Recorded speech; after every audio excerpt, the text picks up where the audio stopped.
So for more than a week now, Rigathi Gachagua has been trending, and the reason is because aliambia university graduates wamalize graduation haraka waende wakatafute jobs za mjengo, because there are no jobs in the government, and after graduation there are no jobs.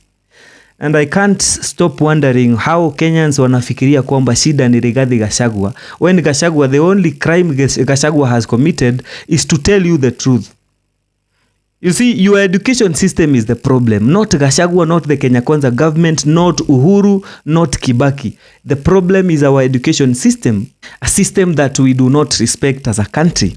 And the problem is not that ati huwa hatusomi kitu university ama hakuna skills huwa tunapata from the university. The problem is because now the education in Kenya has been turned not as a skill enhancing program, but as a business for the people who own the universities and who control the education systems in Kenya. Somebody looks at the syllabus ya Kenya and says that we have a problem with 844 anatuletea CBC, but the real idea is not to change what we are learning in school. It is to provide a business for someone who is about to be given a certain tender to provide or to supply certain materials. And nothing more. When you get to those schools, it is nothing about the skills you get. It is everything to do with how much the owner of the school gets. You see, if there is something Kibaki gave us na ikatusaidia sana na ambayo ingesaidia Wakenya zaidi, are these things called the universities. But the biggest mistake yenye Kibaki alifanya is that alitupatia universities, but hakutuambia wakati wanafunzi kutoka universities wamegraduate tunawapeleka wapi. How do we provide jobs for all these graduates? The same way alitupatia the Constitution 2010, akatupatia a very bloated government yenye iko na county government na iko na kila kitu, but the people who wrote that constitution hawakutuambia vile tutazifund hizo bloated government and the arms and the county governments zenye zinaongezewa. That is how we are finding ourselves in a fix. Something was given by Kibaki in good heart, but the result ni kitu inakuja kutumiza, inakuja inaumiza economy. Now he gave us an education that is giving us too much graduates. Over 800,000 graduates wana graduate every year, and they are not adding to the skilled workers in the economy. They are just adding to the basket of the unemployed. So the unemployment rate in Kenya inazidi kuongezeka every year. So every year we have new skilled and educated graduates wenye wanakuwa unemployed, but we have very few slots to employ them.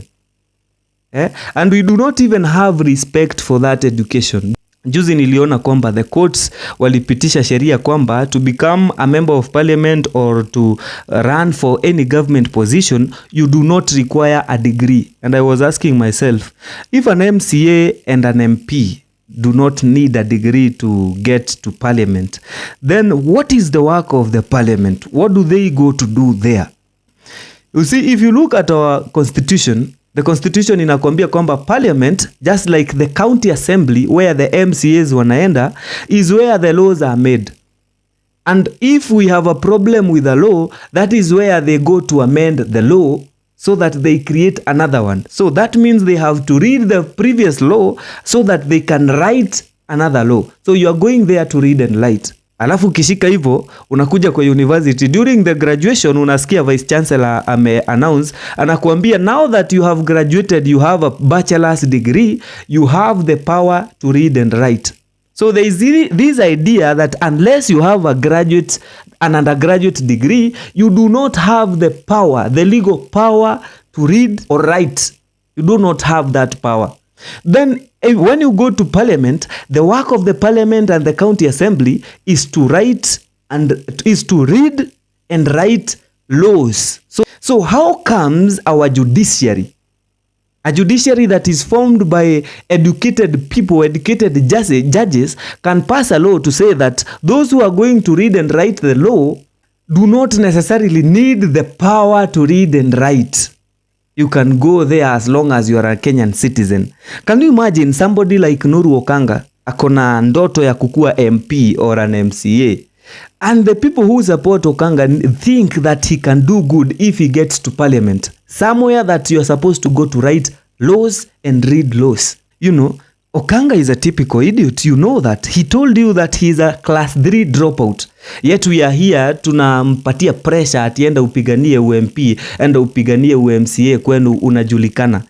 You know, those are not houses, those are not powers you give to people just to appreciate their fame or to appreciate their popularity.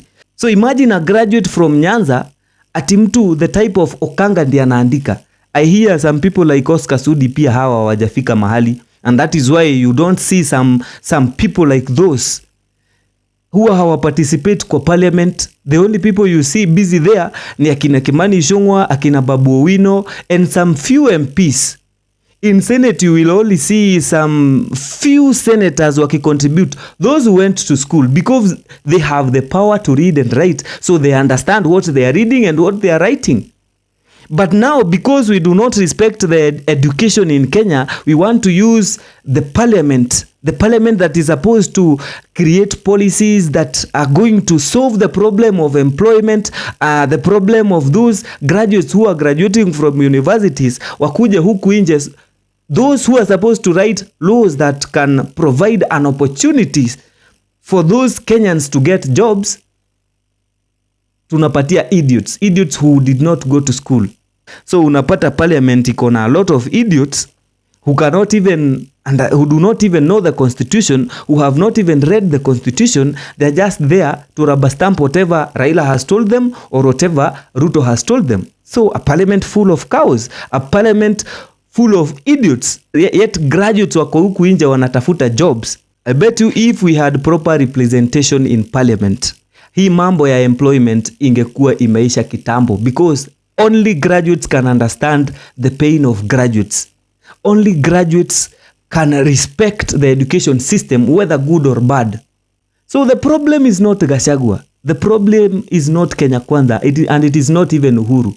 The problem is that we do not respect our education system.